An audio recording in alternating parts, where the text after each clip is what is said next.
자, 반갑습니다. 얼음사이다입니다. 여러분들 굉장히 충격적인 소식입니다. 최근 며칠 전에 북한에서 선박 하나가 동해 삼척항까지 진입하는 충격적인 사건이 나서 논란이 되고 있습니다.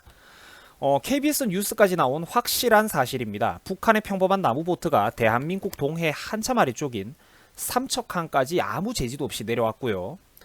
이제 삼척 주민들에게 심지어 손전화, 그러니까 우리나라 말로 휴대전화기를 빌려달라고 해서 이제 더욱더 많은 논란이 되고 있습니다. 이제 대화를 했다는 것이 주민들하고. 그래가지고 지금 큰 충격을 이제 사람들에게 안겨주고 있다는 것입니다. 자, 여러분들 이번에 문제가 되는 한국으로 넘어왔다고 하는 북한 선박의 모습입니다. 그냥 허름한 나무보트예요.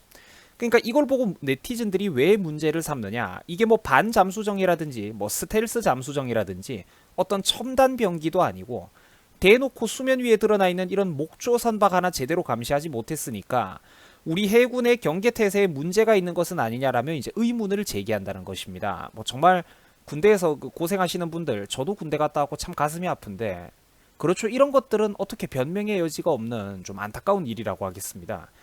물론 저는 이제 육군 출신이라서 뭐 솔직히 해군 갔다 오신 분들이라든지 또 해안가 경계 위주로 복무하셨던 분들이 어떤 방식으로 바다를 감시하시는지는 잘 모르겠습니다만, 그래도 제 주변에 해군 출신이었던 분들의 말씀을 들어보면 이번 사건은 말도 안 된다고 하더라고요. 왜냐? 웬만한 건 전부 다 레이더에 잡힌다고 합니다. 뭐 심지어 보트보다도 훨씬 작은 이런 어구들 있잖아요. 그 고기잡이를 위한 도구들.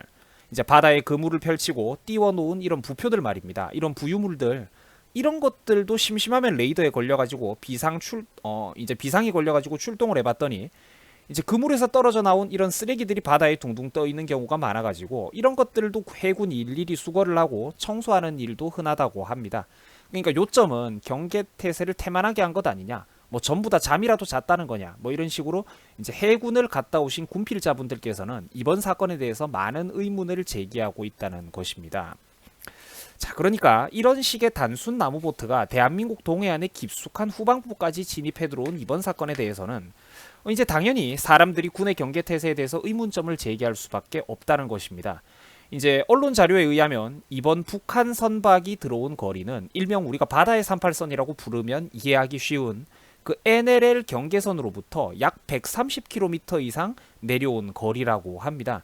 그러니까 서울보다도 이게 좀 더 남쪽이다 보니까 그래가지고 정말 많은 논란이 되고 있는 것입니다. 자, 그래서 여러분들 이번 사건을 요약해드리겠습니다. 이제 지난 6월 15일 06시 50분경 이제 북한 소형 선박 한 척이 삼척항 인근에서 발견되었다고 우리 군이 발표를 했습니다. 그런데 실제 발견된 위치는 알고 봤더니 삼척항 인근이나 앞바다가 아니라 구체적으로는 방파제 인근이었고, 그러니까 최초 신고자도 어부가 아니라 방파제 낚시꾼이었고 방파제 인근에서 발견된 게 이번에 또 문제가 되고 있습니다. 그러니까 북한 사람들이 직접 호줄을 꺼내가지고 삼척항에 정박까지 하고 주민들에게 휴대폰을 빌려달라고 대화까지 했는데, 그 뒤에야 군과 경찰이 주민 신고가 접수돼서 부랴부랴 뒤늦은 대응에 나섰다는 것이죠. 그래가지고 이제 일각에서는 우리 군이 책임을 회피하기 위해서 사건을 의도적으로 축소 보도한 것은 아니냐, 우리 군의 태도와 능력에 문제가 있는 것 아니냐라는 논란을 제기하고 계시다는 겁니다. 자, 한편 해군 측에서는 높은 파도로 인해서 이제 파고가 높다 보니까 이제 어쩔 수 없이 북한 어선을 발견하지 못한 것이라고 경계태세에는 문제가 없었다라는 반응을 보여서 이제 더욱더 논란이 되고 있습니다.